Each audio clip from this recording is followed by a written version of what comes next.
नमस्कार दोस्तों, स्वागत है आपका RV academy for civil service में। आज हम लोग 2022 का एक प्रश्न देखेंगे। उससे पहले मैं आपको बता देता हूँ, क्योंकि बहुत से लोग यूट्यूब पे मैसेज में ही पूछते हैं, फिर टेलीग्राम पे, कि टेलीग्राम का जो लिंक है, सबसे पहले बता दूं कि यूट्यूब जब भी मैं वीडियो डाल रहा हूँ उसके डिस्क्रिप्शन में पड़ा हुआ है।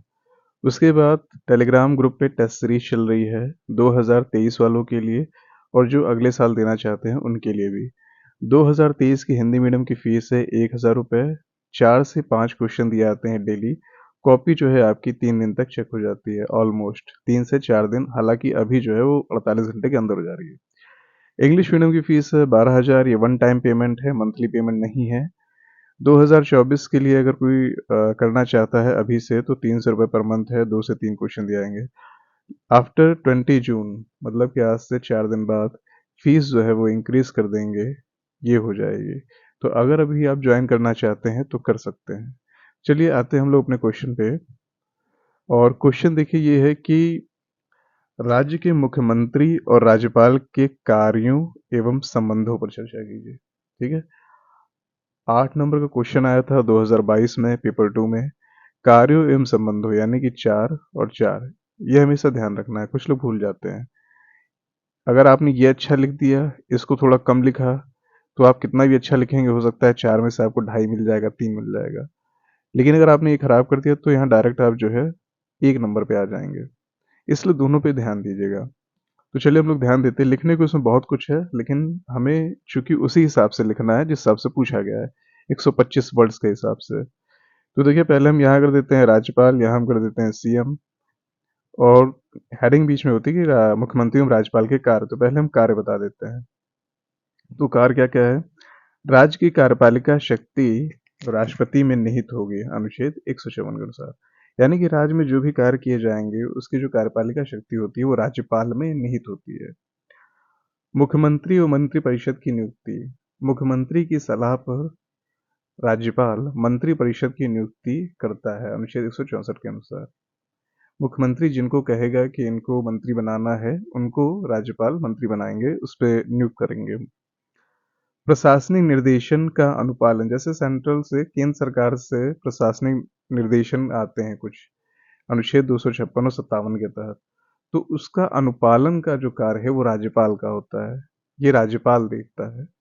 राष्ट्रपति के समक्ष बिल आरक्षित करना, अनुच्छेद 201। यदि राज्यपाल को लगता है कि ऐसा कोई बिल है जो राष्ट्र के हित के लिए हो सकता है, या राष्ट्र का उसको उसके बारे में जानना आवश्यक है राष्ट्रपति को, तो वह जो है राष्ट्रपति के लिए आरक्षित कर सकता है।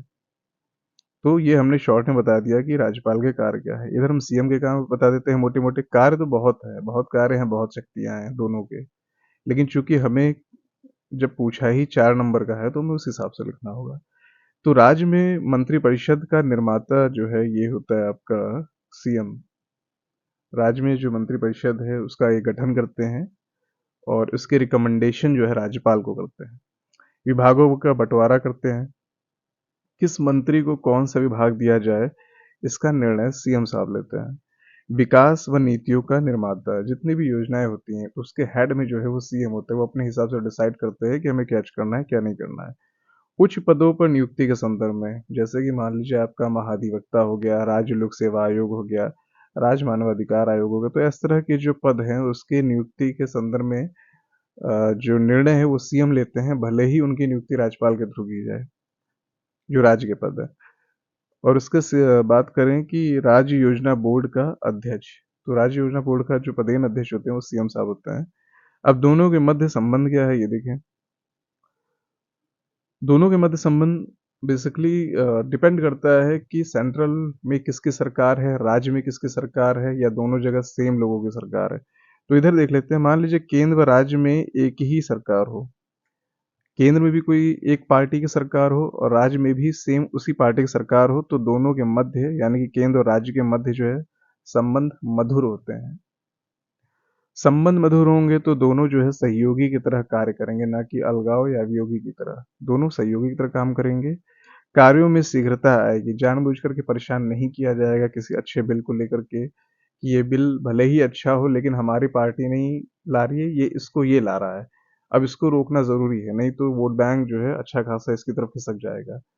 तो अगर राज्यपाल को ऐसा लगता है तो फिर वो एजेंट के रूप में काम करने लगता है, वो केंद्र सरकार के एजेंट के रूप में काम करने लग जाता है। तो उसमें ये चीज़ अगर सेम सरकार होती तो ये चीज़ें नहीं आती है। फिर जन कल्याण में या लोकतांत्रिक सरकार में या अनेक जो जितने वर्ग हैं उनके कल्याण के लिए यही उपयोगी होता है कि राज्य का राज्यपाल सॉरी राज्य का राज्यपाल और मुख्यमंत्री दोनों मिलकर काम करें। तो वो तभी संभव होता है, वर्तमान में तो यही देखा जा रहा है, जब दोनों एक ही सरकार के एक ही पार्टी के होते हैं। केंद्र व राज्यों में अलग अलग सरकार हुई यदि, तो दोनों के मध्य संबंध कैसा हो जाएगा, तनावपूर्ण हो जाएगा। और यहाँ सहयोगी की तरह है तो यहाँ पे जो है वो अलगाववादी कार्य करना शुरू कर जाएंगे।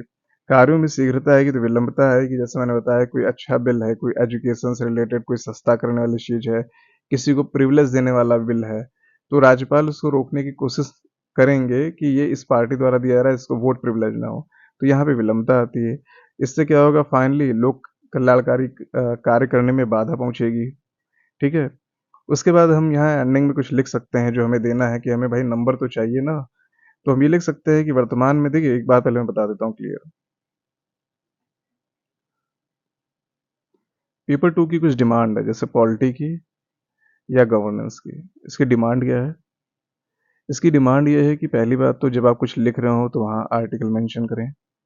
दूसरी बात यह है कि जजमेंट या केसेस ये डालने की कोशिश करें।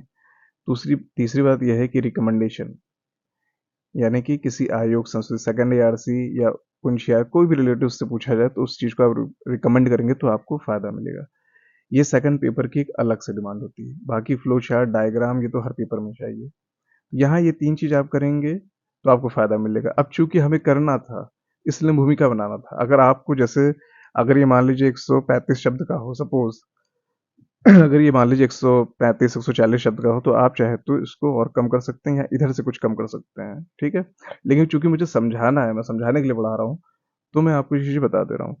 जैसे वर्तमान में चाहे पश्चिम बंगाल हो का मामला हो या दिल्ली के उपराज्यपाल का मामला हो, राज्यपाल के पद को संदिग्धता से दिखाने लगा है। इसके लिए या इसको नहीं करना है तो हम ये कर सकते हैं कि तनाव को मधुर बनाने हेतु सुझाव, ऐसा भी डाल सकते हैं डायरेक्ट। तो हमने यहाँ डाल दिया, हमने एक रिकमेंडेशन का नाम डाल दिया, सरकारी उपनिषद आयोग। क्या लिख दिया हमने, राज्यपाल की नियुक्ति सीएम के परामर्श से की जानी चाहिए। दूसरा, अनुच्छेद 356 का प्रयोग जो है वो अंतिम विकल्प के रूप में किया जाना चाहिए। अगर ये इस तरह से विकल्प का प्रयोग किया जाएगा तो दोनों के मध्य जो सरकार अचानक वहाँ बर्खास्त कर दी जाती है, जो कि अब कम होती है, लेकिन पहले होता था 2000 के दशक में, तो वो चीज़ कम हो जाएगी।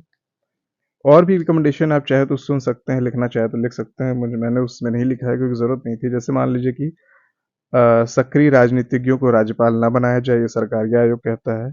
सबसे बड़े राजनीतिक दल को सरकार बनाने हेतु आमंत्रित किया जाना चाहिए, ये भी सरकारी आयोग कहता है। ये तब बात होती है जब विवेकाधीन शक्तियां होती है राज्यपाल को, जब चीज़ें क्लियर ना हो। पुंछी आयोग कहते हैं कि अनुच्छेद 201 में निर्धारित 6 माह की अवधि को विधेयक के विनिश्चय हेतु राष्ट्रपति को भी प्रयोज्य बनाया जाए। दूसरा है कि राज्यपाल को भी महाभियोग द्वारा हटाया जाना चाहिए।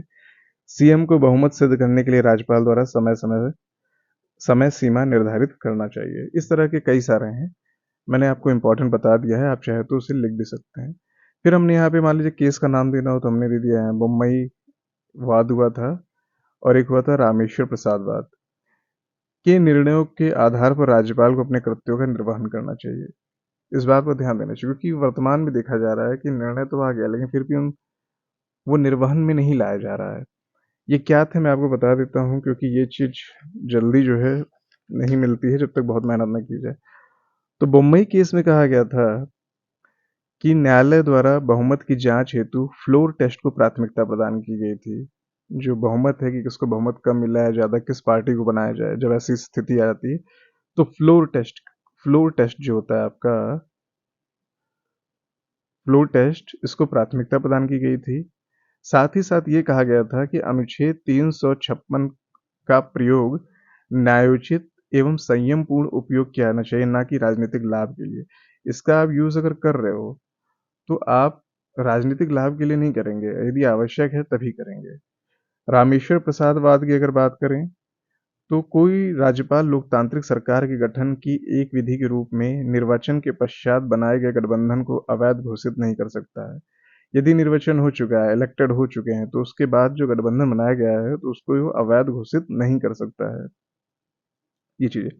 बेसिकली एक मामला हुआ था 2006 की बात है कि हॉर्स ट्रेडिंग की आशंका पर 2005 में जो है बिहार के राज्यपाल थे, बिहार के राज्यपाल द्वारा वहाँ की विधानसभा को विघटित कर दिया गया था। बाद में सुप्रीम कोर्ट ने इस निर्णय को अवैध और दुर्भाग्यपूर्ण बताया था। इसी रामेश्वर प्रसाद बाद में 2005 का मामला था, 6 में के साथ 6 में ये निर्णय दिया गया था। ठीक है, तो ये चीज़ें हो गई आपकी, और बहुत सारे हैं।